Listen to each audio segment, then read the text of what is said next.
अस्सलाम वालेकुम नाज़रीन, मां आहियां शुएब अली उमरानी ऐं तव्हां ॾिसी रहिया आहियो BR टाइम न्यूज़। सभ खां पहिरियां शामिल कंदासीं हीअ रिपोर्ट। मलाइशिया जे शहर कोलालमपुर पहुतल क़ौमी एयरलाइन जे जहाज़ खे कब्ज़े में वरितो वियो। PIA तर्जुमान पारां तस्दीक। तर्जुमान चयो आहे त हिकु निजी कंपनीअ जे जहाज़ बाबति केस बर्ताने में हलंदड़ आहे। मलाइशिया जे मक़ामी अदालत बि PIA जो मौक़िफ़ ॿुधण बिना जहाज़ खे तहवील में वठण जो हुकुम ॾिनो, जंहिं ते PIA जे क़ानूनी टीम ऐं अटॉर्नी जनरल गौर करे रहिया आहिनि। जहाज़ जे मुसाफ़िरनि खे मुतबादिल उॾाम ज़रिए वतन रवानो कयो वियो आहे। जहाज़ जो अमलो बि ॾे अची वेंदो।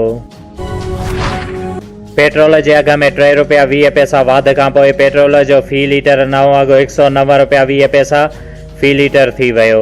डीज़ल ₹2.95, लाइट डीज़ल ₹4.42, गासलेट फ़ी लीटर ₹3 महांगो थी विया। सिलेक्टेड रुगो पेट्रोल ऐं बिजलीअ जे क़ीमतुनि वधाइण में रुधल आहे। नाजाइज़ हुक्मराननि खे पंहिंजी मर्ज़ी हलाइण न ॾींदासीं। पीपल्स पार्टी चेयरमैन बिलावल भुट्टो ज़रदारीअ चयो आहे त अवाम वफ़ाक़ी हुकूमत जी नाअहली ऐं नालाइकीअ जो अज़ाब बर्दाश्त करे रहियो आहे। PDM जी तहरीक मुल्क जे निज़ाम में पैदा थियल बिगाड़ खे ख़तमु करण लाइ आहे। पीपल्स पार्टी स्टील मिल्स ऐं PIA मुलाज़मनि सां गॾु आहे। नाजाइज़ हुक्मराननि खे इदारो विकिरो करण न ॾींदासीं। सिलेक्टेड पुछी रहियो आहे त अपोज़िशन छा चाहे थी।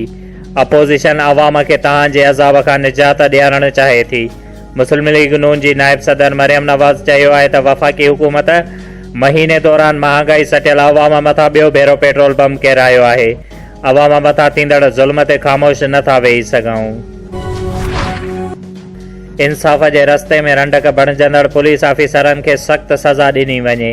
अवाम पुलिस मां तॾहिं मुतमइन थींदो पुलिस कानून मूजिबि सभिनी सां हिकु जहिड़ो बर्ताव करे। वज़ीर आज़म इमरान ख़ान चयो आहे त अहम उहिदनि ते ईमानदार ऑफिसर मुक़ररु करण जा असर ग्रास रूट ताईं वेंदा। PDM सरबराह मौलाना फज़लुर रहमान इत्तेहाद जी स्टेयरिंग कमेटीअ जो इजलास 18 जनवरी ते इस्लामाबाद में सॾाए वरितो। 19 जनवरी ते इलेक्शन कमीशन आॾो रिथियल PDM एहतजाज बाबति हिकमत अमली जोड़ी वेंदी। पीपल्स पार्टी चेयरमैन बिलावल भुट्टो ज़रदारीअ जो एहतजाज में शिरकत न करण जो इम्कान। ज़रियनि जो चवणु आहे त बिलावल भुट्टो ज़रदारी नंढी चूंड जे सिलसिले में उमरकोट वेंदो। PDM वारा आइन ऐं कानून जे दायरे में ईंदा त खेनि एतिराम मिलंदो। आइन ऐं कानून खे हथ में खणंदा त खेनि कानून खणी वठंदो। घरू वज़ीर शेख रशीद चयो आहे त मौलाना फज़लुर रहमान 5 ओवर जी मैच खेॾणु चाहे थो ऐं जॾहिं त पीपल्स पार्टी टेस्ट मैच खेॾी रही आहे। अपोज़िशन जहिड़ो कंदी तहिड़ो भरींदी।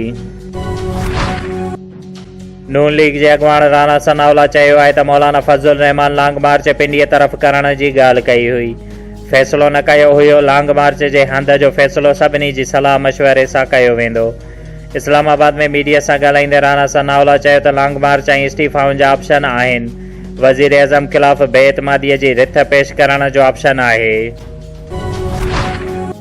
Nawabshah additional deputy commissioner Junaid Hamid समो न्यूट्रिशन प्रोग्राम बाबति डिस्ट्रिक्ट कोऑर्डिनेशन कमेटीअ जे थियल इजलास जी सदारत करे रहियो आहे। नवाबशाह सिहत जी दुनिया में आवाज़ जे बरक़ी लहरुनि ज़रिए इलाज करण जी जदीद टेक्नोलॉजी सां मुसल्लिह मेडिकल फ्रीक्वेंसी सेंटर जो नवाबशाह शहर में ग़ुलाम हैदर शाह कॉलोनीअ में क़याम वजूद में आंदो वियो आहे। भिरिया सिटीअ में नौजवान सां बदफ़ेली इल्ज़ाम हेठि गिरफ़्तार जवाबदार अदालत में पेश।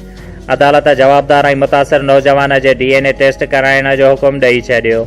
नौजवान जे वारसनि जो चवणु हुयो त नौजवान खे प्लाट जे मामले में केस फासायो वियो आहे ऐं जॾहिं त अदालत ॿिनि जवाबदारनि समेत मुतासिर नौजवान जे DNA टेस्ट कराइण जो हुकुम ॾींदे खेनि 2 ॾींहंनि जे रिमांड ते भिरिया सिटी पुलिस हवाले कयो। ॿिए पासे भिरिया सिटी पुलिस ॿिन्ही जवाबदारनि तोड़े नीगर साजिद जी DNA टेस्ट लाइ रत जा सैंपल वठी जामशोर लेबोरेटरीअ मोकिलिया आहिनि। शुएब अली उमरानीअ खे ॾींदा इजाज़त। वधीक ख़बरुनि ऐं अपडेट्स लाइ ॾिसंदा रहो BR टाइम न्यूज़।